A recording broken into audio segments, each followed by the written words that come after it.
Wolf and Buldo find a little Eastern Bluebird, all covered in mud and shivering. The poor bird looks weak, its feathers stuck together. Gently, they give it a bath, cleaning it with care until its soft blue feathers shine again. Wolf takes a big green leaf and uses it to dry the bird off. Then he starts building a tiny nest for it, but when they try to place the bird inside, the nest turns out too small. So Wolf grabs some branches and builds a small ladder.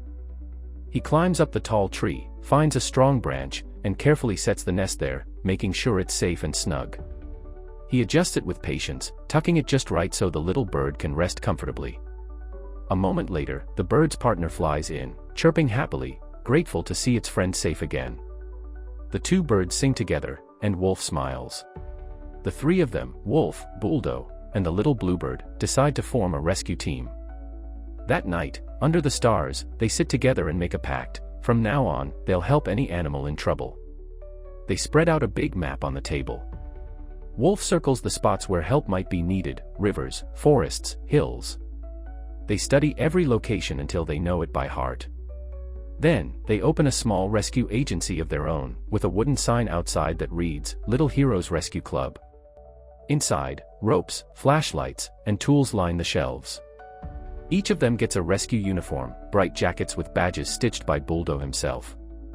They even prepare a special bell. When it rings, it means someone needs help.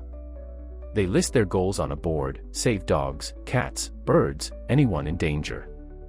Wolf learns to tie rescue knots. The bluebird practices flying high to spot trouble from above. Then, with their bags packed, they set off on their first mission. The bluebird leads the way from the sky, eyes sharp for clues. When it spots something suspicious, it chirps loudly to alert Wolf and Buldo, and the little heroes spring into action, ready to save the day.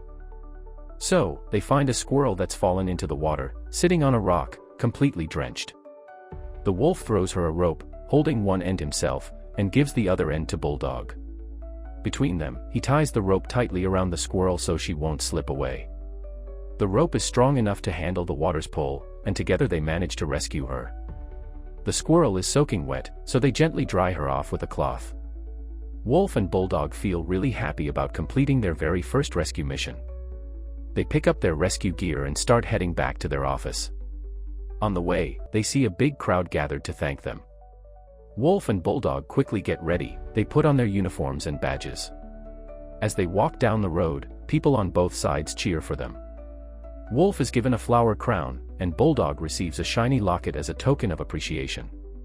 Later, there's a welcome party with drums playing and everyone celebrating.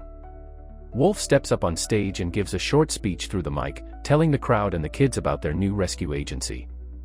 He hands out agency badges and says, "If anyone ever has a problem, just ring the bell, and we'll be there to help." Now, the three of them sit by the riverside, smiling and feeling proud. The Eastern Bluebird swoops down in a rush, wings fluttering fast. "Someone needs help by the river," she chirps urgently. Without wasting a second, Wolf and Buldo grab a big piece of wood and push it into the water, using it like a raft.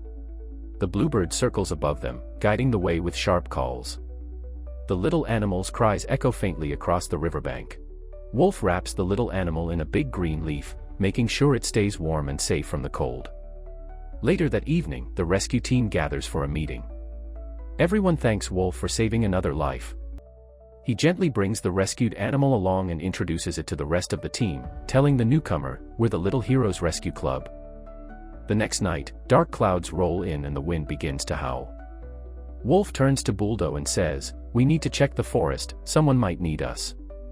Buldo grabs a lantern, and together they head into the deep woods, their light cutting through the mist. Soon, they hear a faint cry, a frightened, trembling sound. They start running toward it. There, under a fallen tree, they find a baby deer trapped between thick branches.